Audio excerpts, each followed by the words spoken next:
Ladies and gentlemen, welcome. And so it was that the Persian Wars came to an end, with the Greeks completely victorious and the Persians completely defeated. In the first part of this opening part of the lecture, I want to discuss the aftermath of the Persian Wars and to ask ourselves a number of questions. Questions such as who was responsible for defeating the Persians and the extent to which the Persians themselves contributed to their loss. As you will see, even the most straightforward of these questions can turn into a can of worms as we try to answer it. And then in the next part of the lecture, I want to discuss whether the Persian Wars end the Archaic period and are the prelude to the Classical period, as I believe, or whether they start the classical period proper. And that is an important distinction. It is important not just for how we look at the wars, how historians write about them, but it is important because of how the ancient Greeks saw them. Let us begin then with the aftermath of the Persian Wars, and then go on to the questions, because it was the victory at Plataea that actually caused the Persians to leave Greek soil.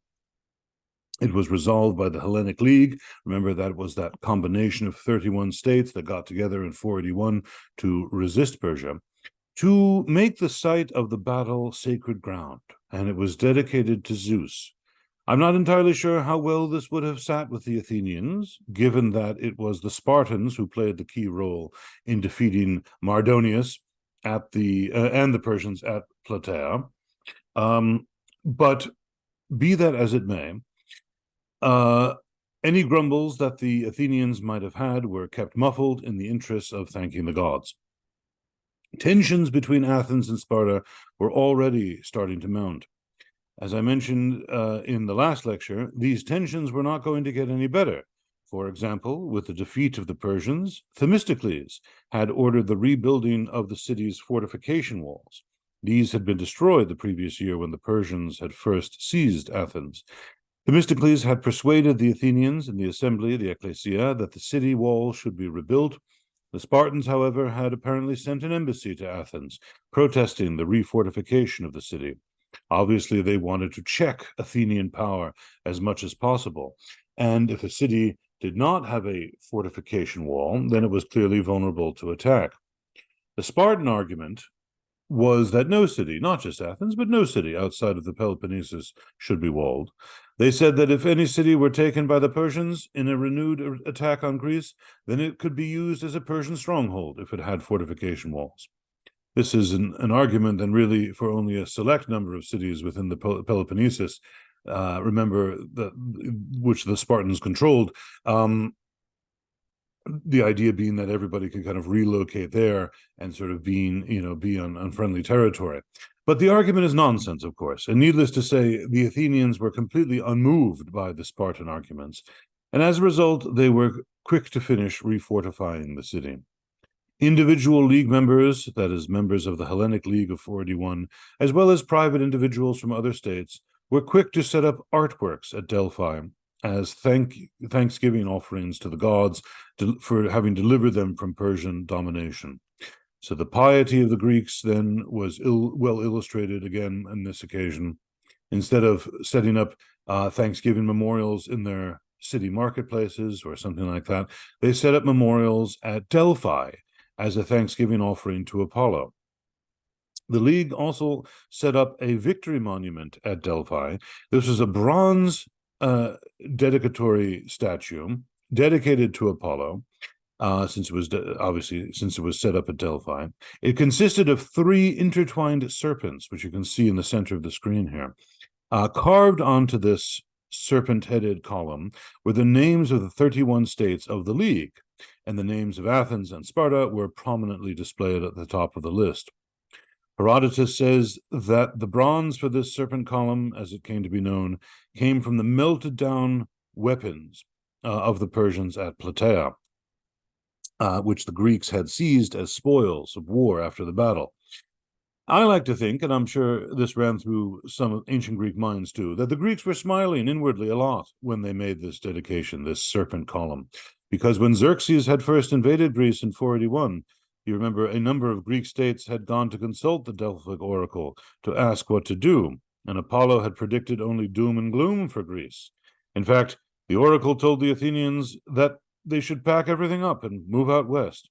There wasn't any point in resisting the Persians. Now, though, the Greeks had defeated the Persians, so the irony of setting up a victory monument in Delphi would not have been lost on anyone. This monument, incidentally, can still be seen in the Hippodrome, what is left of the Hippodrome, in Istanbul, the ancient Constantinople. How did it end up there? Well, it was taken from its original place of Delphi in the year 324 AD by the first Christian Roman Emperor Constantine, when he founded his city, Constantinople, which is, of course, the modern-day Istanbul.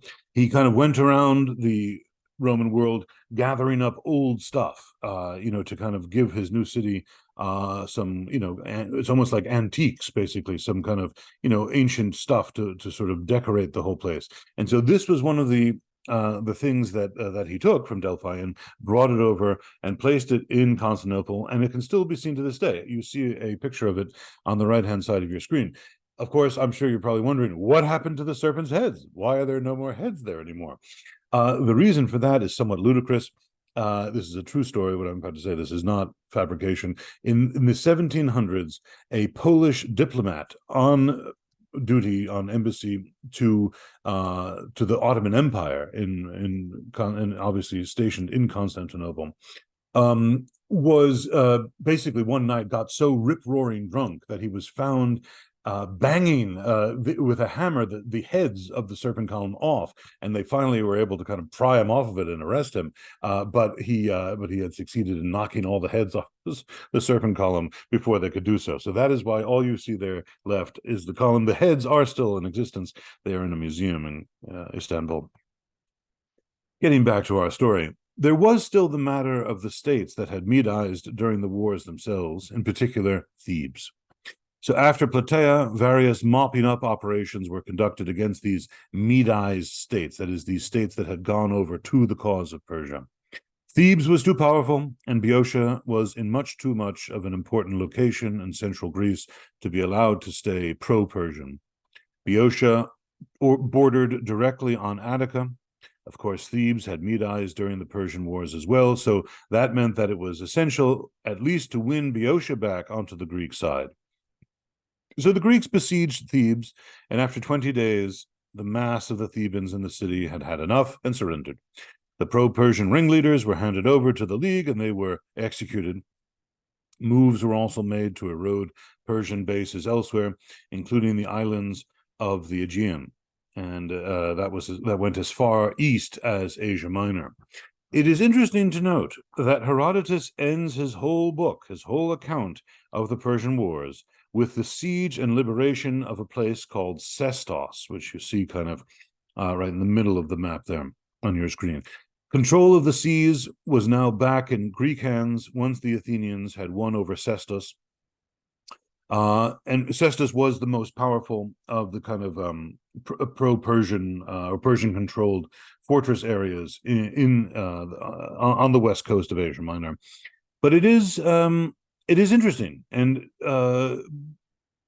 why Herodotus chose to end his histories with this particular event. Perhaps Herodotus saw the siege of Sestos and then the accompanying ascendancy at sea again of the Athenians as the marking of the end, the actual end of the Persian Wars. Whether that means that Herodotus saw Sestos and not battles like Plataea and Mycale as marking Xerxes' actual defeat is another thing. In truth, we don't know why Herodotus ended his account with Sestos. There are many theories about that, though. Herodotus certainly knew what he was doing. I would say that older scholars basically thought that this was kind of maybe he didn't actually get to finish his whole work. It was sort of like a dangling thing at the end. But I don't think so, and certainly the majority of scholars nowadays do not think that. I think he knew what he was doing, and the reason why he ends his histories at the with the siege of Sestos is very intriguing. I'll just give you one interpretation that I think is very interesting, which was put forward in the early 20th century by Felix Jacobi, a German classicist who was in many ways responsible for really beginning the whole modern tradition of critical studies of Herodotus. And he makes the very intriguing point that the general, who was mentioned, of course, by Herodotus as being the general of the siege of Sestos, is none other than a man named Xanthippus, who is the father of Pericles. Pericles we will learn all about in due time. He would be the greatest Athenian statesman of the period in which Herodotus himself would write his histories, and it would be in some ways kind of the single most influential person for bringing on the Peloponnesian War, that is the great war between Athens and Sparta that we will devote a lot of time to studying in the near future. And so the implication seems to be that, and of course Herodotus was writing his work towards the end of that war, when obviously when Athens lost in the year 404. And so the implication seems to sort of be that there is kind of a rhythm in things, that as one, some kind of like what Andy Warhol said, you've got your 15 minutes of fame. One empire goes down and another one takes its place, only to itself go down in time as well. And this seems all the more, this connection between the triumphant Athenians under Xanthippus, and then, of course, the implication that that his son Pericles would basically initiate the war against Sparta that would bring about Athens' own downfall. That's a very intriguing suggestion, and it is bolstered by the very last paragraph of Herodotus's histories, where he describes the grandfather. So there's again this kind of like familial connection of one of the people who is inside of the city of Sestos, and how the grandfather of this person, who is one of the captives that the Athenians has captured, his grandfather, we are told, was a Persian named Artembares, who suggested to the Persians a proposal which they readily embraced, and then urged upon King Cyrus, the great Persian king of a couple of generations earlier. They said the following thing. Now, this is a direct quote from the last paragraph of Herodotus's histories. Since Zeus has overthrown Astyages, that was the king that Cyrus had kind of overthrown to become himself king, and given the rule to the Persians, and to you chiefly, O Cyrus, come now, let us quit this land wherein we dwell, for it is a scant land and a rugged one, and let us choose ourselves some other better country. Many such lie around us, some nearer, some further off. If we take one of these, men will admire us far more than they do now. Who that had the power would not so act? And then shall we have a fairer time than now, when we are lords of so many nations and rule all of Asia. Then Cyrus, the king, who did not greatly esteem this counsel, told them they might do so if they liked, but he warned them not to expect in that case to continue to be rulers, but to prepare for being ruled by others, because, he said, soft countries give birth to soft men. There was no region which produced very delightful fruits, and at the same time men of a warlike spirit.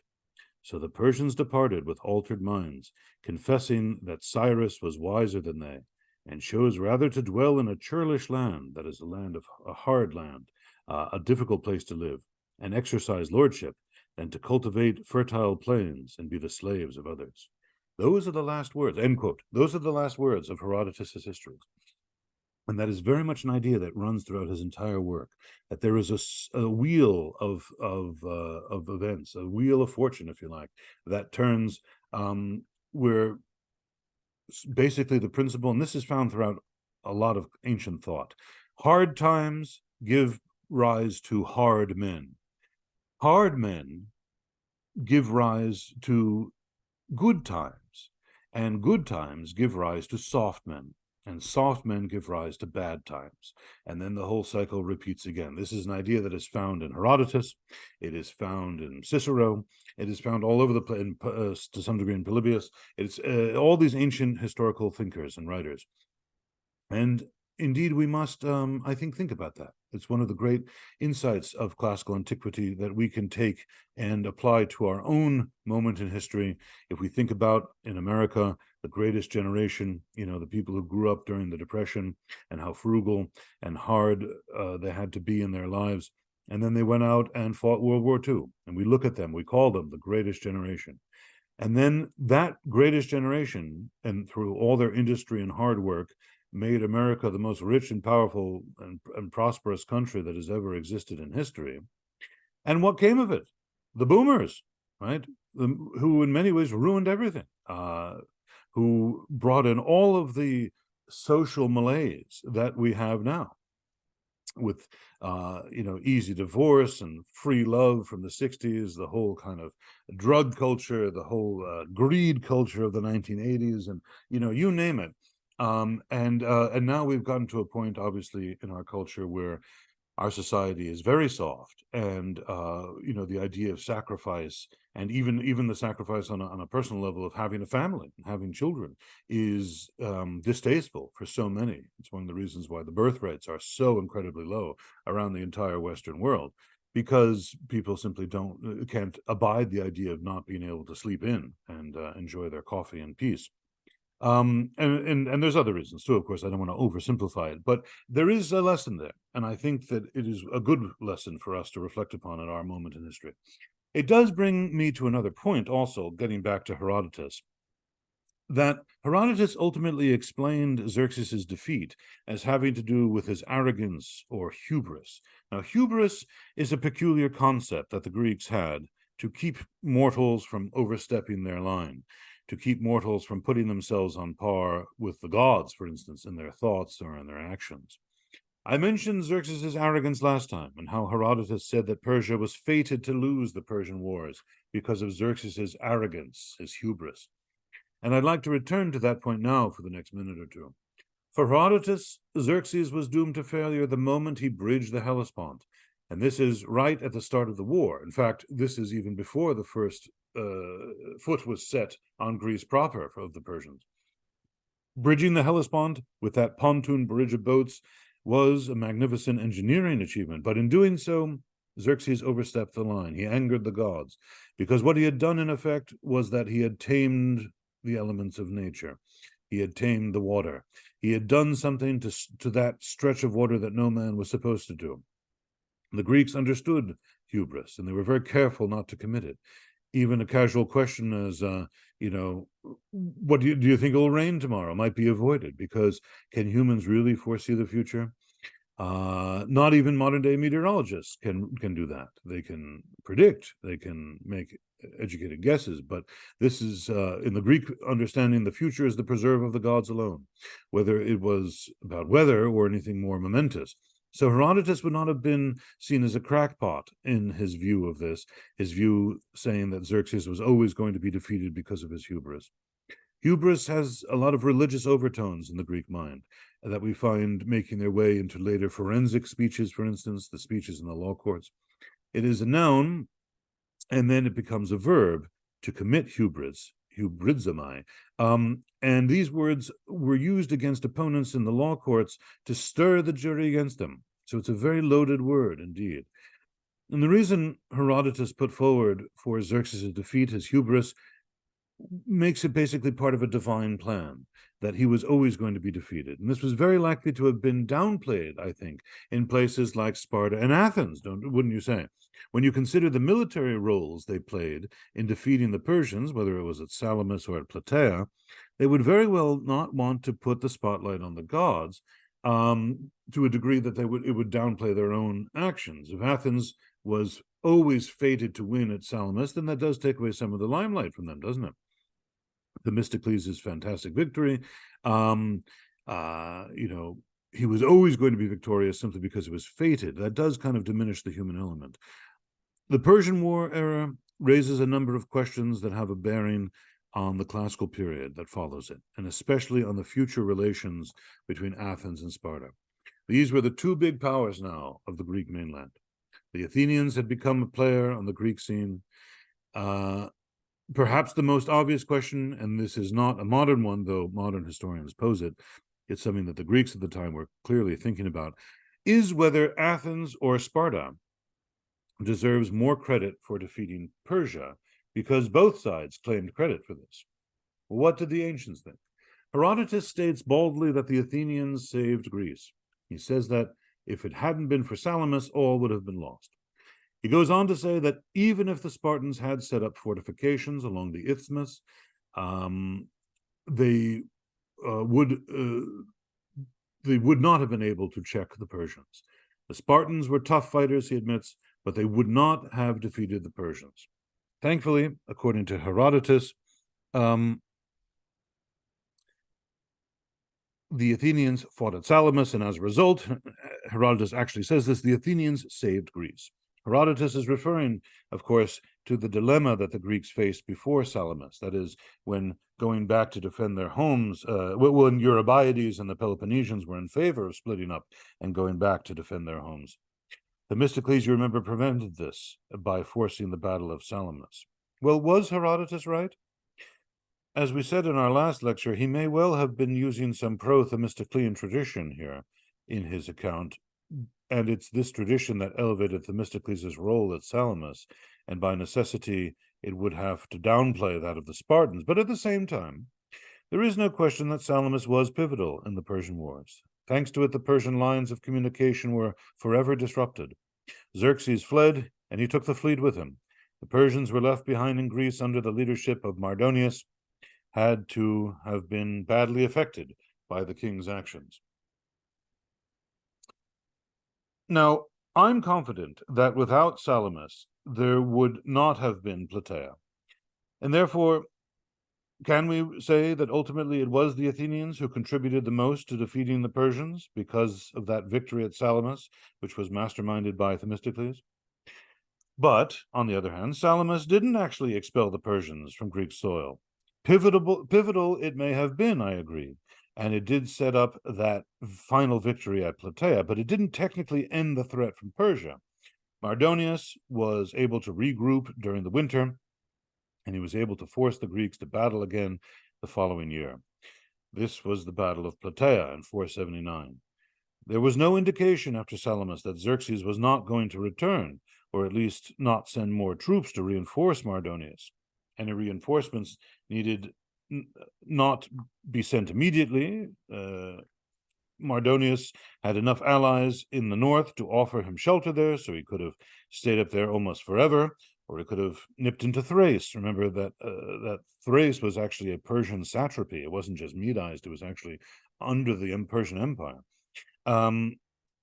Xerxes could have formed new plans at his leisure, therefore, and sent troops to reinforce Mardonius for another attack on the Greeks that year. 2 years later, who knows?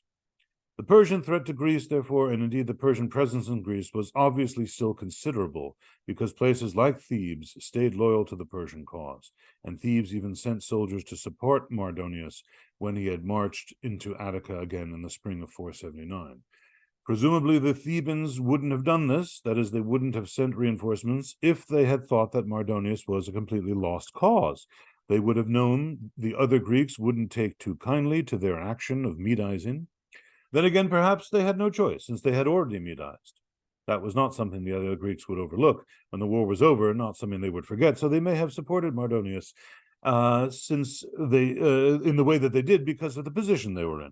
In other words, they had no choice, regardless of the outcome, rather than did what they did, that is, reinforce Mardonius because they considered a Greek victory a lost cause. What if Mardonius had won at Plataea? How different Greek, how different Persian history would have been. But he didn't win, and his loss at Plataea sent him and the remnants of his army fleeing for home. In this case, since Plataea was the final battle in the Persian Wars on the mainland, not the final battle of the wars in general, because remember Mycale. But given the role that Sparta had played in the Battle of Plataea, we could ask, can we therefore say that ultimately it was the Spartans who were responsible for the Persian defeat? Perhaps you're thinking I'm being too black and white here, and that it's better to say that not one state, but all of them together working in cooperation defeated the Persians, and that's fine. But I'm just posing the questions to you. I want you to think about them based on the evidence of history. But what about the Persians themselves? Did they come prepared, or we might put it this way, to what extent did the Persians contribute to their defeat, to their eventual loss? Xerxes had placed a lot of importance in his fleet. He based his lines of communication in it. He didn't have a plan B. He didn't have an exit policy. When bad weather and naval defeats devastated that fleet and interrupted his lines of communication, it made all of the Persians suffer. Also, only a fraction of the Persian infantry was of the best fighting stock, and the cavalry was clearly useless in a narrow, prepared defense. Think of Thermopylae, where it wasn't even deployed.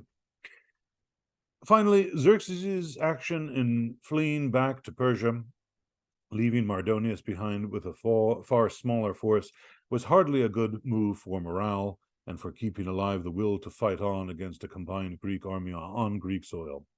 So the answer to that question, that is, to what degree did the Persians contribute to their own defeat? I think, on balance, that the Persians were certainly not well prepared.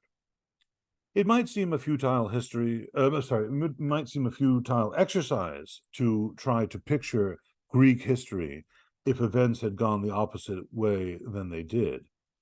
I read an article once on what would have happened if Alexander the Great had actually died in the first battle he fought against the Persians, and he nearly did die. But of course, this is all just contrafactualness. This is all just make-believe. As the cliche goes, if is the biggest little word in history. But in this case, in the case of the Persian Wars, I do think it is valid to imagine what Greek history would have been like, because it shows us that practically everything we associate with Greek culture might not have been. There would have been no Delian League headed to Athens. Headed by Athens, which turned into a 5th century Athenian empire, as we have seen as we will see rather in the next lectures. Probably there would have been no radical democracy, which we're going to learn about at the end of this lecture. There would have been, therefore, no rise in rhetoric, nor would there have been the advances in the judicial system, which are all products of democracy. Drama and philosophy may also have suffered. They may never have been. After all, if Darius had intended to set up Hippias as his puppet ruler of Athens in 490, I'm pretty sure Xerxes would have done the same thing, but just with somebody else. And in light of all of this, the era of the Persian Wars, therefore, was a crucially important one in Greek history. And there are very good reasons for seeing it as the end of one period, that is the Archaic period, before the start of another very different one, that is the Classical period. However, there is a modern belief that assigns the Persian Wars to the start of the Classical period. Hence, the Archaic period actually ends before them. Which view is right, and does it really matter? And here I now want to move to the second part of my introductory remarks at the beginning of this lecture, because I think it does matter. The rationale for putting the wars at the start of the Classical period, at least as far as I can see it, is that they heralded a new dawn in the military history of Greece and the rise of imperialism. Because of this new dawn, they were on a par with the new things, such as colonization and increased trade, that characterized the 8th century Renaissance. And we know that the 8th century Renaissance heralded the end of the Dark Ages and the start of the Archaic period. We don't know what the Greeks themselves thought of the periods of their history. They didn't have them. They are modern-day scholarly constructs. But I happen to disagree with this modern periodization that puts the Persian Wars at the start of the Classical period. I see the Persian Wars as a natural ending to the Archaic period, given that period's advances politically, culturally, artistically, and militarily. Athens's role in defeating the Persians provided the city with the means to launch its own league, and this would clash massively with Sparta. And it's this clash of the superpowers of Athens and Sparta that sets the tone for the Classical period. And, spoiler alert, it isn't going to be a very nice tone. Here, I am disregarding the artistic and intellectual advances of the Classical period. There's clearly a chasm of difference between the early steps that were taken in the Archaic period and the fully mature forms that were characteristic of the classical period. Think of early tragedy with Thespis and the Pisistrid tyranny, and then the great tragedies of Aeschylus, Sophocles, and Euripides. Think of whatever pre-Socratic philosophies existed before the 5th century, and then think of Socrates, Plato, and Aristotle. And think about basically the non-existence of historical writing, and then think of Herodotus and a man we're going to meet soon, Thucydides. And one can go on and on about this sort of thing. No one has really tried to date the archaic and classical periods based on developments of literary genres. And having said that, there's probably somebody's working on their dissertation on that subject right now. But the point that I'm trying to make here is that the classical period, when it's looked at from its cultural achievements, yes, is very serene and beautiful. It's the golden age of Greek civilization. It's when art and architecture and statuary and all the literary genres that I've just mentioned all come into full blossom. Whereas the archaic period was a kind of prelude to that. It was necessary, but it's not as great as the classical. The classical period was great, but, and this is my point, it was only great from the artistic, intellectual, and literary viewpoints. Based on everything else, from the historical, military, and political points of view, it was a complete bloodbath. I think the classical period was woeful compared to the archaic period because of the military clashes. This sets the tone for the whole classical period, and it was as far removed from as far removed from a golden age as one can get. So in the big picture, perhaps it doesn't matter whether the Persian Wars were part of the archaic period at the very end of the archaic period, or whether they were the start of the classical period. And to be honest, I do get uncomfortable with the concept of periodization anyway. But uncomfortable or not, I think placing the Persian Wars in a context does matter, because it brings up the interesting issue of how the Greeks saw themselves and how they saw these events. And now I would like to turn to that issue, how they saw themselves. There are going to be a couple of heresies here, I'll just warn you. A couple of ideas that I have that are not held by every scholar of this period, but are my own. The Persian Wars came to be one of the 3 most widely used topoi, or commonplaces, in law court speeches of the 4th century, the age from which our extant forensic speeches come. There were frequent allusions in forensic oratory to the great deeds of the Athenian ancestors in the Persian Wars, how they stood fast against the threat of Persian oppression, how they fought for Greek autonomy against all odds, to preserve freedom in the democratic system. And we hear that today, don't we? These allusions were used rhetorically to try to persuade a jury to find against the prosecutor or the defendant in a trial. For example, we hear lines like, "Gentlemen of the jury, your ancestors who fought at Marathon would be," and I'm paraphrasing, "turning in their graves right now if they thought you might find this man innocent, but his actions show that he is willing to conspire with traitors." Another line might be something like, "Gentlemen of the jury, my ancestors fought at Marathon. They believed in fighting for freedom in our way of life, as do I, and all my life I have emulated them, so you must find me innocent now." And we'll talk all about law, and especially the use of rhetorical tricks in court in later lectures, but you can see how the Persian War era was alluded to, especially the Battle of Marathon. It was like their greatest generation. These are very much ideals of the classical Greeks, of course, as they looked back on a bygone age, and that's my whole point. Given how the classical Greek world was ripped apart by the Peloponnesian War between Athens and Sparta, and how by that point, eventually the classical Greek world would, in time, fall under Macedonian hegemony starting in the 338 BC. This was the end of Greek autonomy in the classical world. The 2 other periods, I mentioned before how there were 3 commonplace topoi that were mentioned in the forensic speeches. I'll just mention the other 2 right now. The other 2 periods that were also frequently exploited in oratory are the age of the Trojan War and the Pisistrid tyranny. The Trojan War, as we've seen, was a triumph of West over East.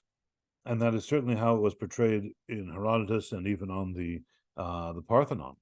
And the Persian War was very much linked to this same kind of idea of West triumphing over East. The Pisistrated tyranny was used to show the benefits of democracy rather than tyranny. Think of what that statue of Harmodius and Aristogeiton was meant to symbolize. Think about how that drinking song was factually inaccurate to make them champions of democracy. Again, then, we have the ideals of the classical Greeks looking back on a previous era, that of the Archaic and even pre-Archaic period of the Trojan War. The Greeks of these times were the ancestors of our classical Greeks, and they set all sorts of standards that people of the classical age should aspire to, given how Greece was ripped apart in the Peloponnesian War. Tens of thousands of Greeks would die, the economy would be shattered, and life would never be the same again. This wasn't classical, then, is it? This wasn't serene. We have loss of life, loss of freedom, and then ultimately the loss of autonomy itself under Macedonia later in the 4th century. The greatness of the Persian Wars, that high point, cannot be put at the start of what would be such a dismal period in Greek history.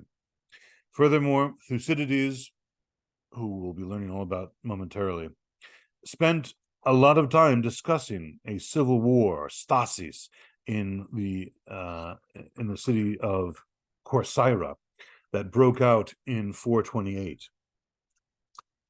during the Peloponnesian War. For him, this stasis, or this civil war, was a turning point in the decline of morality. He describes family member being pitted against family member.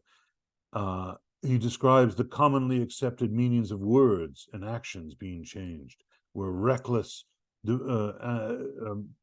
bloodthirstiness was reckoned as bravery, where fanatical devotion to the party was loyalty, and so on. He describes people who were acted in a way that was moderate, classical virtue, as being seen as unmanly. It was okay to plot behind people's backs, and it was even encouraged. So for Thucydides, Corcyra, or rather this Corcyrian stasis, the civil war, set the standard for depravity during the Peloponnesian War, and in warfare after it. And he is right. Another example of how the classical period was so brutal and horrible in every way besides the artistic and literary and philosophical. In 415 BC, Euripides produced his Trojan Women, a play called The Trojan Women. This was set in Troy after the city fell to the Greeks. Death and destruction were everywhere as the Greeks went on rampage. So again, there was this horrible decline in morality arising from their actions.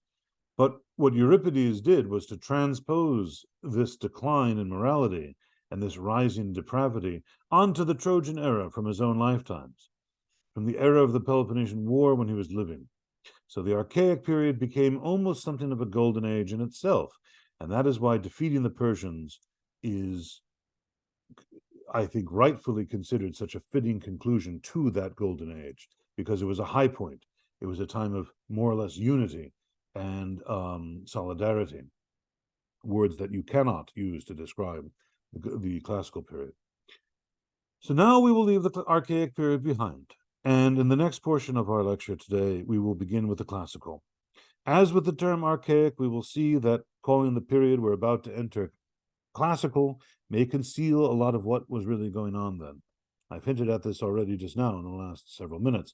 And we will turn in more detail to the third topic around which I am structuring this class, that is imperialism.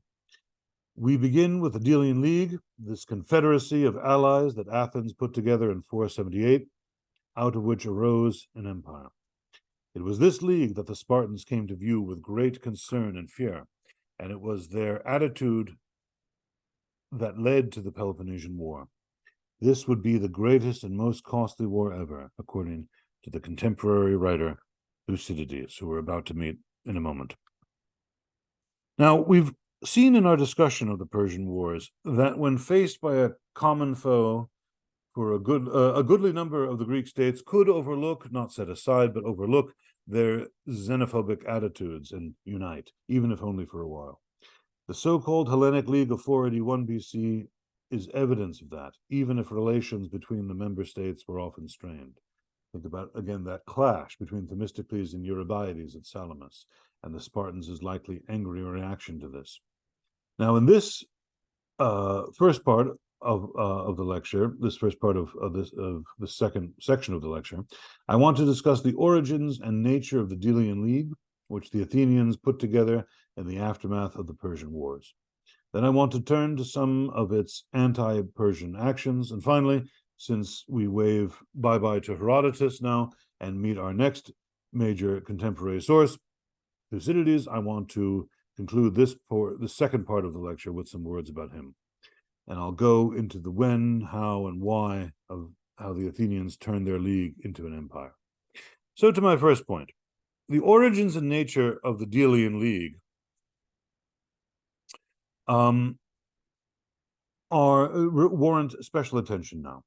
History would expect that once the Persian threat was over, these same states would go back to treating each other with suspicion and even hostility. But was the Persian threat over?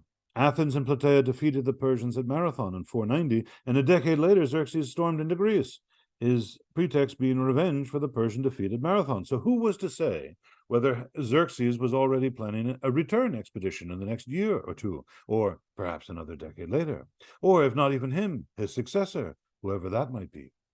And so it was that in 481 BC, the Greeks had hastily scrambled together a strategy to resist Persia, and they got a force to Thermopylae in the nick of time. Next time, whether it be Xerxes or someone else, who knows what they could expect. They might not be so lucky, yes, either in getting a united force together or implementing a strategy in time. Moreover, why group together as merely a defensive force? Why not be an offensive force as well, to take advantage of any Persian subjects' discontent and assist those subjects against Persia? Well, with this background in mind, emerged the logical idea to have a Greek force ready and waiting to meet any renewed Persian threat immediately, and to try to neutralize that threat by assisting disaffected subjects, because that would divert the great king's attention from Greece. But the Persian Wars had shown two things. First, the pivotal role that naval battles played in the defeat of the Persians, and second, that the Peloponnesian League, headed by Sparta, could never be the union to resist the Persians and stick it to them, because it wasn't naval. And also because it was primarily a defensive one. The Spartans didn't have a naval power, and it would never be able to align with Athens, nor the Athenians would they be able to accept Spartan domination, in the sense of the Spartans calling the shots in any new strategy. These factors, more than anything else, probably got the Athenians thinking that they could use their role in the Persian Wars to get their own league off the ground, that they didn't need to listen to Sparta's orders anymore. Indeed, the near splintering of the Greek forces at Salamis didn't really instill confidence in Sparta's leadership anyway. Again, I keep on bringing up that moment with Eurybiades and how he wanted to go home. There was, therefore, an opportunity now in the aftermath of the Persian Wars in 479 for a new player to come onto the scene, and that player was clearly Athens. The Athenians didn't need to wait long for this moment either. A year after the battles of Plataea and Mycale, that is in 478, the Spartans sent out a joint Spartan-Athenian force under one Pausanias to liberate Greek cities in regions such as Cyprus and the Hellespont from Persian rule. Remember that the Spartans were still technically the leaders of any joint Greek force, and that is why Pausanias, the hero of Plataea, was in command. Pausanias was the regent of Leonidas' son, Plastarchus, as I mentioned in the last lecture.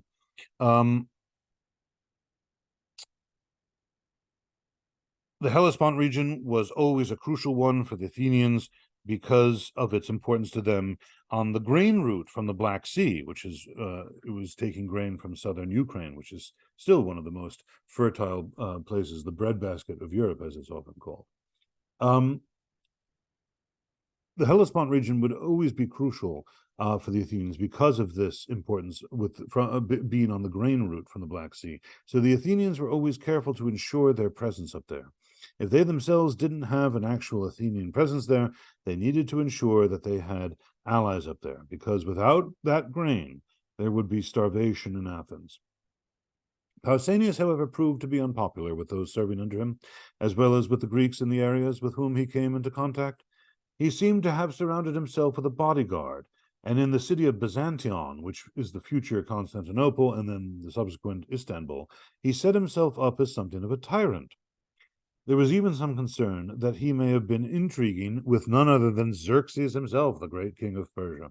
I find that part hard to believe, but it is a rumor that was going around at the time. So the Greeks, that is the Greeks over there in this region, began to urge the Athenians to take over command from Pausanias, and the Athenians were quick to do so. This was just the opportunity that they had been waiting for, and it was a golden one that could be exploited. Back in Athens, politicians in the assembly, such as Aristides and Themistocles, now persuaded the Athenians to start sending out embassies throughout the Greek world, urging Greek cities to join them in a new league that Athens was forming. Given that this was also the period when Themistocles had persuaded the people to refortify Athens, including its dockyards at the Piraeus, then the Spartans had a double reason, didn't they, to be concerned about the Athenians' sudden increase in power. And as events would prove over the next half-century, they would have been right. They were right to be concerned about this, and we will come to those points in the subsequent lectures. It is Aristides who is credited by our sources with the establishment of Athens' new league. Aristides, if you remember, was one of the commanders at the center of the Greek line at Marathon. He and Themistocles commanded them. This new league is what modern historians call the Delian League, because its treasury was on the island of Delos, which is in the Aegean. The Delian League would last from 478 until 404 BC, so for much of the 5th century. And it would become Athens' own 5th century empire. The document known as the Athenian Constitution credits the establishment of the Delian League to Aristides and Themistocles, but it has confused the refortification policy that Themistocles oversaw with what Aristides was doing to get the league off the ground. Another instance where the Athenian constitution has gotten something wrong. Aristides had been ostracized in 482 because of his clash with Themistocles over how to spend the budget surplus from the Laurium mines. He wanted to share it among the people equally, if you remember, whereas Themistocles had persuaded the Athenians to build 100 new triremes. This was in response to that oracular pronouncement that Athens' safety lay behind its wooden wall, and he said that the wooden wall was the hulls of their ships. And so it was that in 481, Aristides was recalled to Athens as part of a general amnesty that brought back all exiles when Xerxes invaded Greece, and it was just as well that he was recalled, given his role in forming the Delian League. Aristides was probably the best person for this job, because all of our sources refer to him as Hodikaios, the just, Aristides the just. There's actually a very nice little story about his moral probity, his uprightness, his honesty. It is a story concerning a meeting of the Ecclesia, the assembly in 482 BC, and at this Ecclesia meeting there was to be an ostracism, right, where the Athenians would vote upon who they didn't want to be in the state, who they wanted to have kicked out for the next 10 years because they felt he was, kind of becoming too big for his britches, too powerful. And the story goes that a person was standing next to Aristides and asked Aristides for help in writing because he himself was illiterate.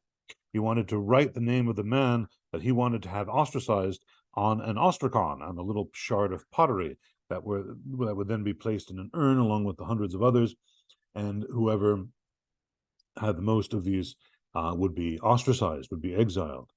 When Aristides said, sure, whose name would you like me to write? Aristides was then told by the man, I want to ostracize Aristides.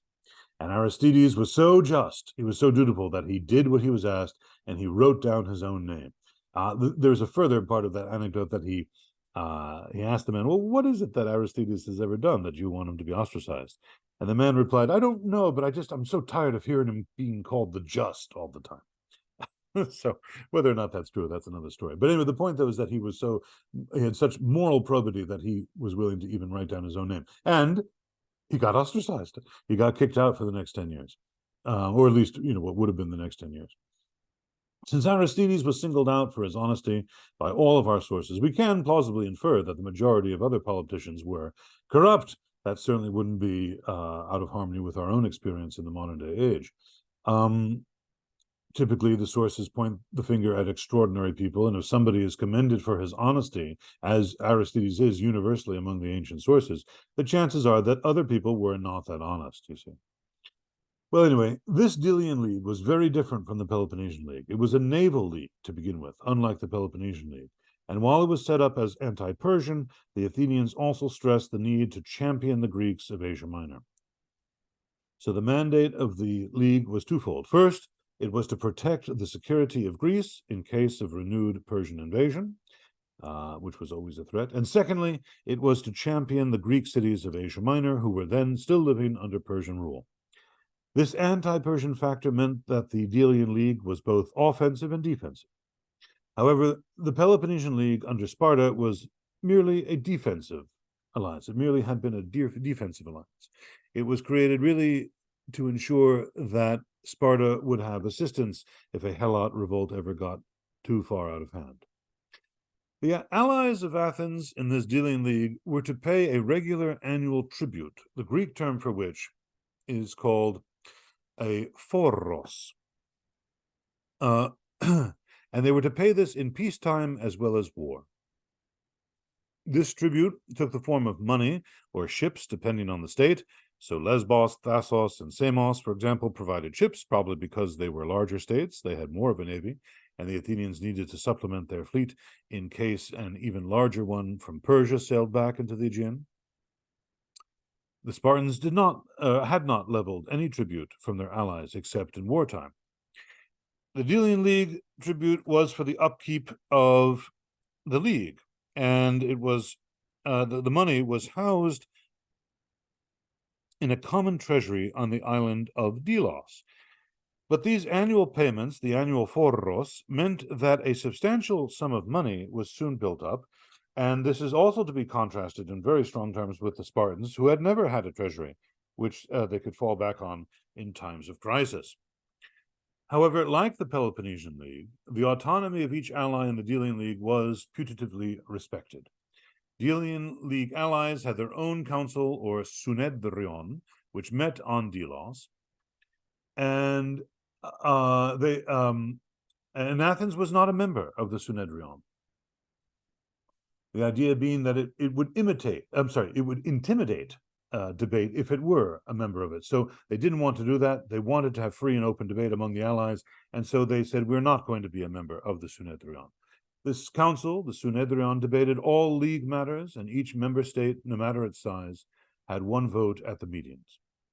This Congress, in effect, was to make league policy, and then it was to report the allies' view to the Athenian assembly, which was supposed to put them into action. And that is significant, isn't it? The assembly at Athens was supposed to put into action what the allied Synedrion decided. The allies also had some protection from Athenian hegemony of the league, namely the right to appeal any Athenian action in a court of law.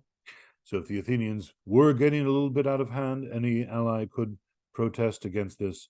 They could have their case heard in a court of law. In 477 BC, a year later, on Delos itself, the new allies of Athens swore an oath of allegiance to Athens as hegemon, or leader of the league.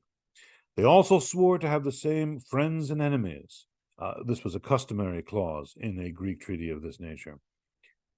There were probably as many as 150 allies who took this oath. Maybe not all immediately, but during the history of the league, that is certainly the case. Not every Greek state did join the Delian League. Some Greeks preferred to side with Sparta, and yet others stayed neutral. And they stayed neutral not so much out of any pro-Persian feelings, but out of a lack of regard for either Athens or Sparta. We must remember that just because Athens and Sparta were the two big powers in Greece now, that doesn't mean that all Greeks were attracted to one or the other side. Even in the mid-4th century, as we will see, when Philip II of Macedon made a peace with Athens, a separate peace with Athens, a number of Greek states were pleased to see Macedonia taking a role in Greek affairs because they were sick of the Athenians. The document, the Athenian Constitution, tells us that after everyone swore to have the same friends and enemies, the allies then sank lumps of iron into the sea to confirm this oath. This sinking of iron had nothing to do with religious ritual or anything like that, but it indicated that the oath could not be broken until the iron floated to the surface, which, of course, is not going to happen. So, in other words, what we have here is an oath of eternal allegiance. That meant that legally no one could leave the League at any time for any purpose. Whether the implications of this oath of eternal allegiance really hit home to the allies remains uncertain at the time, but they will come to be seen in time. At first sight, the constitution of the Delian League seemed balanced and fair. The allies seemed to be on equal terms with Athens, the hegemon. To all intents and purposes, then, when the aims of the League had been accomplished, in other words, when Persia had been defeated or was no longer a threat to Greece, it follows that the League should have been disbanded. There would certainly have been grounds for disbanding it at that time. But appearance is not reality, and from the outset, Athenian hegemony was assured. It was that hegemony that would ultimately turn Athens into an imperial power. For one thing, the amount of tribute. This was always assessed by the Athenians. The allies had no say in this. It was always collected by Athenian officials, euphemistically called the Hellenotamii, or treasurers of the Greeks. And I say euphemistically because if they were treasurers of the Greeks, why did other Greeks not have a say in assessing the amount of tribute and collecting it? It was always in Athenian hands. More importantly, however, the Athenians controlled everyone else's foreign policy because they dictated League policy in foreign affairs. Remember that clause about having the same friends and enemies. That meant that if an ally wanted to make a separate alliance with Polis X, and the Athenians decided that they didn't like Polis X, then that ally could not make the alliance. So much then for individual autonomy. This was one of the inherent features of the polis system, you remember. Military command was always in Athenian hands, to boot. The Synedrion, that council of allies, which was supposed to make League policy, increasingly came to be ignored, especially after the middle of the 5th century. The Athenians just simply said, well, the allies want us to do what? We don't care. We're going to do this thing anyway. Well, as for the allies' judicial rights, that all sounds very well and good, but any appeals were to be heard by a court in Athens. And that's gorgeous, isn't it? Because that meant that representatives, especially from the smaller states, would have had difficulty traveling to Athens, first of all. And when they did get there, they would have had to wait around for however long it took, a few days, a few weeks, months even, for their appeal to be heard. And when their protests were heard, they were heard by an Athenian court. We can guess the outcome, can't we?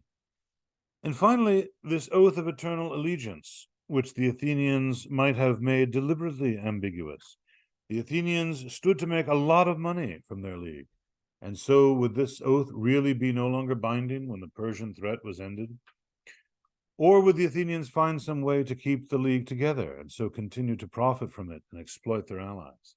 After all, as I said, there was soon a substantial reserve of money up on Delos, and we might even draw comparisons with our own modern day times with NATO, okay, which of course was supposed to be originally a defensive alliance against the Soviet Union. Once the Soviet Union ceased to exist, NATO should have ceased to exist, but it did not. And its further expansion into the East has been one of the main things that has caused the war in Ukraine that is going on right now. And all of these questions that I've been kind of putting out there, we will see. We will learn the answers to them as time goes on. Now, to the second part of this portion of the lecture, some of the Delian League's earlier anti-Persian actions warrant our attention. For the first few years of the League's existence, the Athenians kept to the charter, to call it that. The anti-Persian nature of the League was best seen in the activities of the general Cimon. Cimon was the son of Miltiades, who was, you remember, the Miltiades, who was of Marathon fame. Cimon won signal successes against the Persians on the European side of the Hellespont, and even tried to clear them out of Thrace. In the process, Cimon had some successes in combating piracy that was now growing rampant in the Aegean. East of Euboea was a little island called Skyros, which you see on the map here. It was a pirate base, and this Cimon rid of pirates. Incidentally, he was also supposed to have found there the bones of Theseus, one of Athens's mythical kings, so definitely a good PR move for Athens. Cimon was already a household name from his battles and from finding Theseus's bones, but his reputation was elevated even more in 467 BC, when he defeated a Persian force at the Battle of the Eurymedon River in southern Asia Minor. This battle was actually two battles. The first one was at sea, where Cimon and an Athenian fleet defeated 200 Phoenician vessels fighting for Persia. And then the second was on land against a Persian army. In this whole process, Cimon captured something like 80 ships coming from Cyprus that were being sent to reinforce the Persians. The Delian League then was living up to its promise. Just to keep track of everything, we're in the year 467 right now. It had been founded in 478. So a decade later, we see that it was living up to its promise and was making some serious inroads against Persia, or against Persian influence in the Greek world. But the manner of Athens' leadership was going to change soon.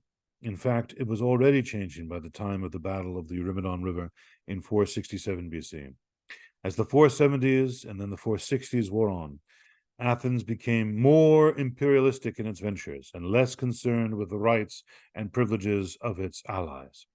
By the time the 440s arrived, the first open clash with Sparta took place in what is known as the First Peloponnesian War, and we will look at some of those a little bit later on in tonight's lecture.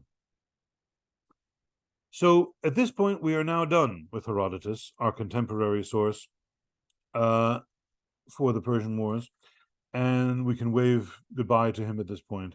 For the rise of Athenian imperialism and many of the events of the Peloponnesian War, we turn to his younger contemporary, a writer named Thucydides, who was an Athenian general and an aristocrat who served in the early stages of this war.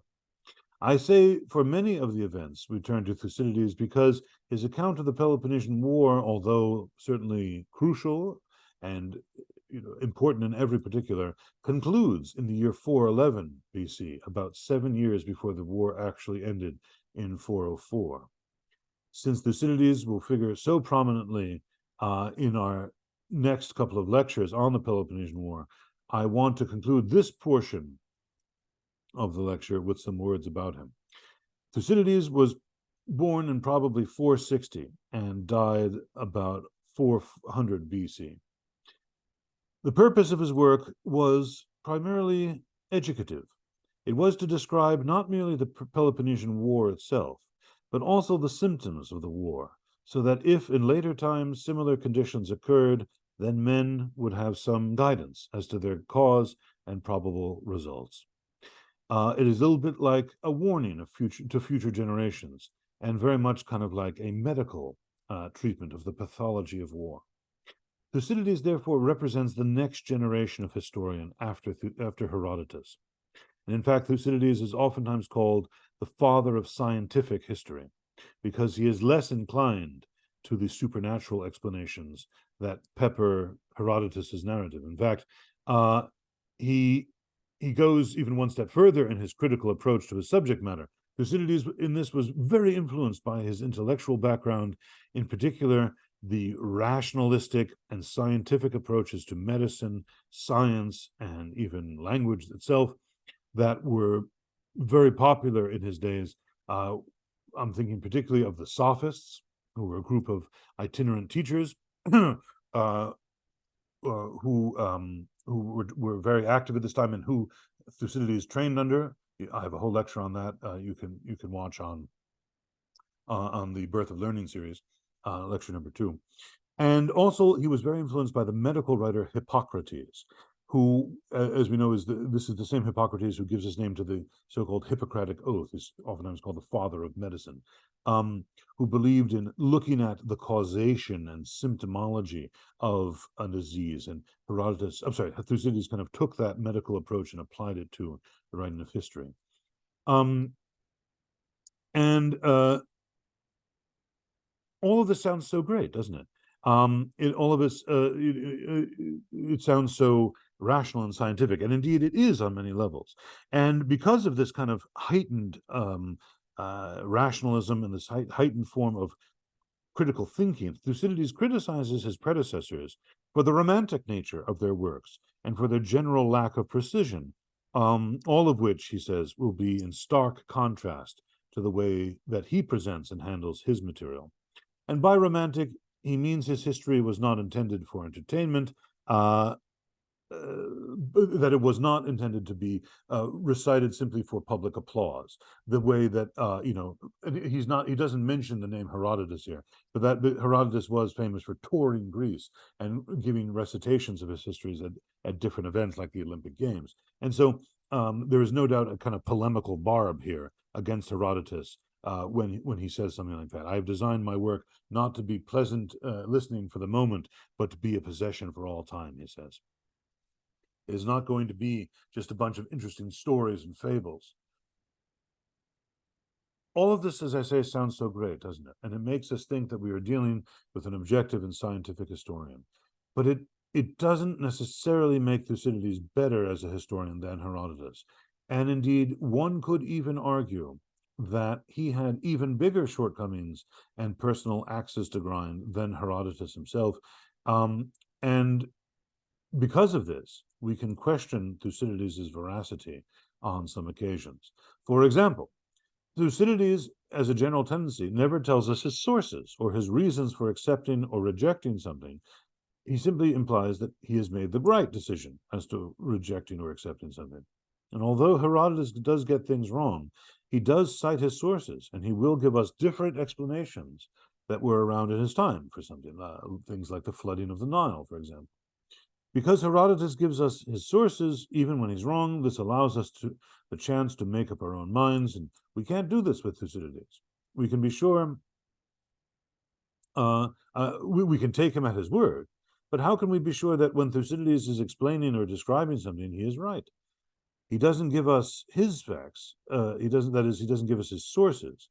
And he does occasionally make errors. He makes errors in facts. He makes errors in chronology. And of course, even more importantly, he is selective in what he includes in his narrative, as all authors have to be. For example, he gives us a detailed description of how the Athenians turned the Delian League into an empire, and he couples this with some of his own views in the first book of his work, in the first book of his Peloponnesian War narrative. And yet, one of the most central events to that whole rise to power, the transfer of the Delian League treasury to the city of Athens from the island of Delos in the year 454, and we'll talk about this in a moment. This is crucial to the growth of the Athenian Empire. It is absent from his account. He just doesn't even mention it. We know it happened from other sources, but he chooses not to tell us. Thucydides is also biased towards certain individuals, painting those whom he liked, usually aristocrats like himself, in a favorable light, and painting those whom he didn't like in an unfavorable one, even when the latter served Athens well. He hated non-aristocratic politicians, or demagogues, as they're called, who rose from the ranks of the people, and because of their oratorical prowess, gaining influence in the radical democracy. And we'll talk about all of this in time as well. So since Thucydides was a nobleman, he disliked seeing the masses have political power. To him, Pericles was the best thing since sliced bread, because Pericles, of course, had the bluest of blood. He was, from an impeccable aristocratic family, the Alcmeonidae. It was this power that made Pericles in control of political affairs, and he was an aristocrat to boot, and so therefore his decisions are looked at very favorably. He himself gets very good press. Yet we can be critical about many of Pericles' actions and his leadership, and I will be in the coming lectures. But Thucydides if it wasn't, at least not explicitly, you could make the case that he was implicitly critical of some of Pericles' things, but you'd have to kind of read between the lines for that. Finally, for us, Thucydides includes in his narrative a number of speeches delivered in important assembly debates throughout the war. The problem, of course, is that they cannot be verbatim recordings of what was actually said. Not only would that be physically impossible, but he himself was exiled in the year 424 and spent the rest of the war wandering around the Greek world. So how could he have heard the speeches that were being given in Athens when he wasn't there? He tells us that he relied upon witnesses, but then when he says that, but it was difficult because sometimes that wasn't possible. And so I have tried to stick as closely as possible, he says, to what was actually said. And when that was impossible, I record what I think was appropriate to have been said on any given occasion. And it doesn't take a logician to be able to figure out that those two statements are totally contradictory to one another. So it's basically tantamount to a confession that he made up a lot of these speeches. And you know, what he has very likely done, and this has been talked about a lot by Thucydidean scholars, is that he has used these speeches as vehicles for his own thoughts. His speeches, in effect, become like commentaries that he puts into the narrative of the war, and they oftentimes deal with larger issues that he has kind of seeded throughout the narrative. His work is a tremendous masterpiece, one of the greatest masterpieces of world literature, and I can't recommend reading it highly enough. But if we put it all together, what I'm saying, and I don't mean to say it's all bad, because he is an amazing writer, an amazing thinker, but things like grinding axes, manipulation of material, and selectivity are hardly the mark of a purely objective historian, as he says he is. But nevertheless, Thucydides remains vital for us, as he still gives us a contemporary account of so much of the Peloponnesian War. He takes up the first book of his work dealing with the growth of Athens to become an imperial power, and with the events that led to the outbreak of the Peloponnesian War. And he deals with this in a section that is referred to by modern-day scholars with the wonderful ancient Greek word of the Pentakontaitia, this, which translates to the 50-year period. It's not quite 50 years. It runs from 478 BC to 431. So that's 47 years. In the year 431, the Peloponnesian War broke out. Obviously, we're rounding up to 50, but the point, though, is that this opening part, though, of his work kind of charts the growth of Athenian power from being hegemon of the League, equal to its allies, to an imperial power, and one that would run roughshod over its allies. And so it is to those subjects that I now wish to turn. As I've said before, the Delian League was making some serious inroads into Persian influence in the Greek world. This was due to the imperialistic policies of Athenian statesmen like Themistocles, Aristides, and especially Cimon. These men expanded the League and brought new allies into it.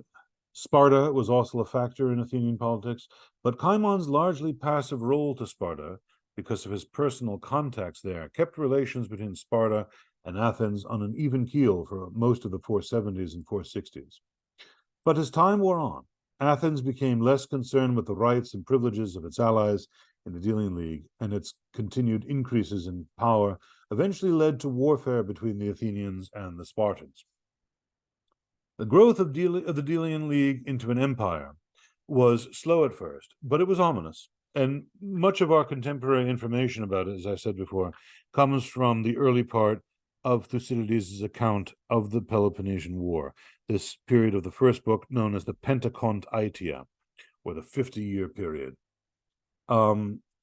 which stretches from 478 to 431. The year 470 is when things start to happen in terms of the growth of the League into an empire. Up until that point, as I said, things were kind of more or less keeping to the charter of the original thing. But in 470, the Athenians sent a contingent of troops against a town known as Charistos in the southwest part of the island of Euboea, that long finger-like island off the coast of Attica. Using the possibility of the place falling to Persia and therefore offering easy access to Attica, the Athenians forced the people of Charistos to become members of the Delian League. If that weren't bad enough, in the same year, 470, the island in the year 470, the island of Naxos revolted from the Delian League. The exact reason for this revolt is unknown, but it seems to have been that the Naxians no longer thought that there was a threat from Persia, and therefore they no longer needed to be part of the Delian League. The Athenians sent out a fleet and besieged Naxos, and when it capitulated, they forced it back into the League. As punishment, the fortification walls of the town were razed, and the fleet was seized by the Athenians and added to their own. It was actually confiscated, therefore. It was also decided by the Athenians that Naxos's tribute, which had hitherto been paid in ships, was now to be paid in loot, in cash. The people of Naxos had no say in the matter whatsoever, and they had no real avenue to lodge a protest either. And as I've said before, even if they had appealed the Athenian action, that appeal would have had to have been heard in a court of law, who knows when, in Athens. And since the Athenians were deciding the issue, we know pretty well that the Naxians would have lost out, so what was the point? Thucydides says the incident with Naxos was a turning point in the development of Athenian imperialism because, says Thucydides, it was the first time that the constitution of an allied city had been disregarded. In other words, the Athenians showed not the slightest interest why their ally revolted. They made no attempt to compromise or address the concerns of the Naxians that had led them to revolt in the first place. The Athenians acted in a very heavy-handed manner, therefore, and this would set a trend for decades to come. Technically, of course, the Naxians could not secede from the League because of the oath of eternal allegiance. Remember that oath that every ally swore to Athens following the sinking of lumps of iron into the sea. But on the other hand, autonomy was an inherent feature of the polis system, so at least the Naxians' concerns should have been heard. And I think, therefore, that Thucydides' comment that this was the first time that the constitution of an allied city had been disregarded speaks volumes. Well, if we move ahead 5 years now to the year 465 and to the island of Thasos in the north of Greece, which you can see on the top of this map on your screen, Thasos decided to revolt also from the League.